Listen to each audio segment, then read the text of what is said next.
Hello students, how are you. कल हम सब 11th और 12th दोनों क्लास के लोगों के लिए मिल करके सिंथेसिस नाम का चैप्टर पढ़ रहे थे कि सिंथेसिस किसे कहते हैं। तो हमने बताया था कल कि सिंथेसिस दो सरल वाक्यों को मिलाकर एक सरल वाक्य बनाने की प्रक्रिया है।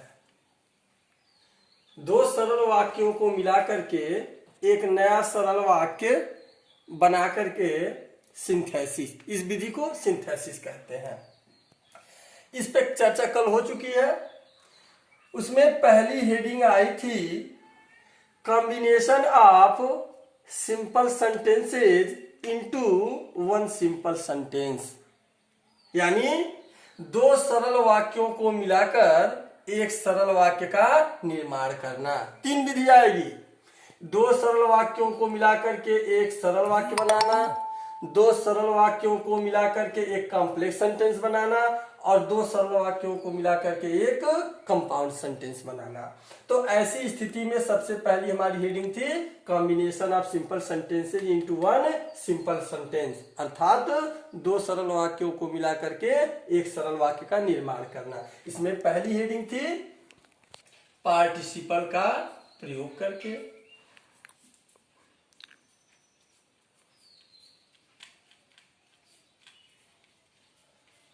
अब इसमें हमने आपको बताया था पार्टिसिपल का प्रयोग कैसे करेंगे।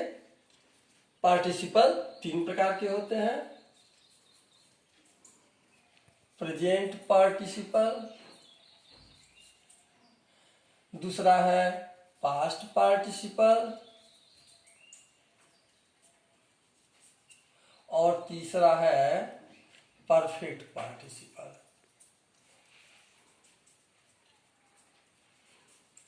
प्रेजेंट पार्टिसिपल के बारे में हमने बताया था कि क्रिया की फर्स्ट फॉर्म में आईएनजी लगाने से बनता है। पास्ट पार्टिसिपल क्रिया की थर्ड फॉर्म से बनता है और परफेक्ट पार्टिसिपल हैविंग के साथ क्रिया की थर्ड फॉर्म लगाने से बनता है। अब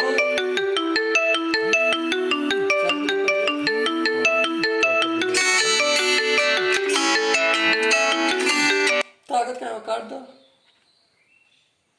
अब सबसे जरूरी चीज कि पार्टिसिपल का प्रयोग कब करते हैं, इसलिए इस बात को बताना पड़ रहा है कि दो सरल वाक्यों को मिलाकर के जब एक सरल वाक्य बनाएंगे तो अनेक प्रकार की विधियों का प्रयोग करना पड़ता है। तो अनेक प्रकार की विधियों में एक विधि है पार्टिसिपल का प्रयोग। तो सबसे पहले हमको यह भी मालूम होना चाहिए कि पार्टिसिपल का प्रयोग कब करते हैं। जैसे हमने कहा कि दो सरल वाक्यों को मिलाकर के एक सरल वाक्य बनाते हैं, तो पार्टिसिपल का प्रयोग तब करेंगे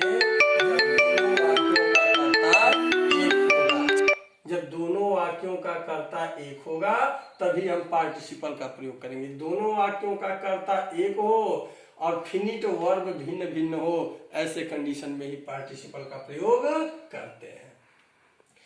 पार्टिसिपल की चर्चा हम पहले कर चुके हैं कि किसको पार्टिसिपल कहते हैं। अब सीधे आ जाइए प्रेजेंट पार्टिसिपल पे। कैसे बनता है? क्रिया की फर्स्ट फॉर्म में आईएनजी लगाने से।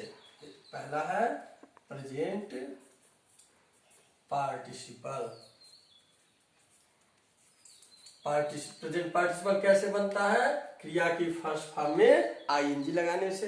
एक एग्जांपल देखते हैं। एक वाक्य है He went to market। एक वाक्य है He went to market। दूसरा वाक्य है He bought a pen। एक वाक्य He went to market, दूसरा वाक्य He bought a pen। अब हमने कहा कि जब दोनों वाक्यों का कर्ता एक होगा तभी पार्टिसिपल का प्रयोग करेंगे। अब देख लीजिए, इसमें दोनों वाक्यों का कर्ता एक है और इसकी क्रिया भी भिन्न भिन्न है। अब यहाँ पे हम पार्टिसिपल का प्रयोग कर सकते हैं। प्रेजेंट पार्टिसिपल का प्रयोग कर रहे हैं, कैसे बनेगा? क्रिया की फर्स्ट फॉर्म में आईएनजी लगाने से प्रेजेंट पार्टिसिपल बनेगा। और पार्टिसिपल का प्रयोग करते समय एक वाक्य के कर्ता को गायब कर देते हैं और एक वाक्य के कर्ता को उसी प्रकार रहने देते हैं। तो किस कर्ता को गायब करेंगे और किस कर्ता को छोड़ देंगे? जो वह वाक्य जो जिसकी क्रिया कार्य को पूरा होना दिखावे या जिस क्रिया से उद्देश्य की पूर्ति हो, उस कर्ता को उसी प्रकार रहने देते हैं और दूसरे कर्ता को काट देते हैं, समाप्त कर देते हैं। तो इस कर्ता को हम यहाँ गायब करते हैं। क्यों? ही वेंट टू मार्केट, वह बाजार गया। बाजार जाने का उद्देश्य क्या है? लक्ष्य क्या है? ही बॉट ए पेन, उसने एक पेन खरीदा, यानी लक्ष्य यह है कलम खरीदने का। तो इससे उद्देश्य की पूर्ति हो रही है, इसलिए इसके कर्ता को उसी प्रकार रहने देंगे, इस कर्ता को गायब कर देंगे। अब हमको क्रिया की फर्स्ट फॉर्म में आईएनजी लगाना है। तो वेंट क्रिया की सेकेंड फॉर्म में, इसमें आईएनजी लगा नहीं सकते, तो वेंट का फर्स्ट फॉर्म होता है गो, तो उसमें लगा देंगे आईएनजी। और बाकी वाक्य में क्या करेंगे? Going to market. और जहां पहला वाक्य हमारा समाप्त होता है वहीं पे लगा देते हैं कामा, गोइंग टू मार्केट। दूसरे वाक्य को उसी प्रकार से उतार देते हैं, he bought a pen. Synthesis में सबसे प्रमुख बात यह है कि जो दोनों ऊपर वाले वाक्यों का अर्थ हो रहा है, यदि वही अर्थ नए वाले वाक्य में हुआ तो हमारा सिंथेसिस सही है, और यदि वही अर्थ नहीं हुआ तो हमारा सिंथेसिस गलत है। अच्छा, अब इसको देखेंगे कैसे। ये जो क्रिया में आईएनजी लग करके पार्टिसिपल बन रहा है, इसको बताया गया है, इसका अर्थ निकलता है हुए या करके। ये जो पार्टिसिपल बनता है इसका अर्थ निकलता हुए या करके। ऊपर क्या कह रहा था? ही वेंट टू मार्केट, वह बाजार गया। ही बॉट ए पेन, उसने कलम खरीदा। अब हम कह रहे हैं गोइंग टू मार्केट, बाजार जा करके। ही बॉट ए पेन, उसने एक कलम खरीदा। तो दोनों वाक्यों का अर्थ एक हुआ। इस तरह से हमारा सिंथेसिस सही है। कितने मिनट बोल बाबू? 8 मिनट होने वाला है। अब दूसरे नंबर पे है, एक एग्जाम्पल और ले लेते हैं।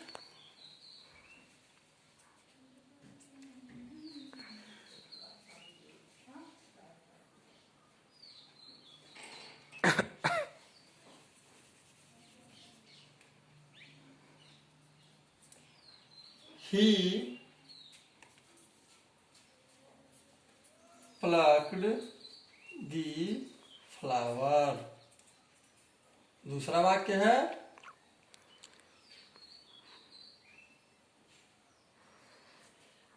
he came back।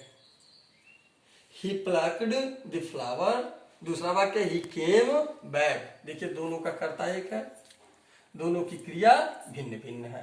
अब एक कर्ता को गायब कर देंगे। प्लक को क्रिया का सेकंड फॉर्म है, इसमें आईएनजी लगाएंगे। प्लकिंग दी फ्लावर, एक कामा यहां लगाएंगे जहां पहला वाक्य समाप्त होगा, और दूसरे वाक्य को उसी प्रकार उतार देंगे। Plucking the flower, he came back. फूल तोड़ करके वह वापस आ गया। अब चूंकि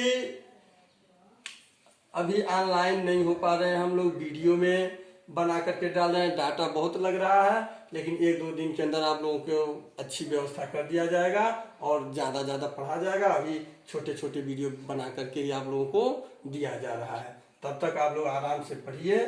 और होमवर्क के लिए मैं स्क्रीनशॉट लेकर के होमवर्क के लिए आपको काम दे रहा हूँ। तब तक आप यह काम पूरा करिएगा, कल उसे होमवर्क का मिलान कर लिया जाएगा। वीडियो में उसका भी डाल दूंगा। तब तक घर पे रहिए, आराम से रहिए।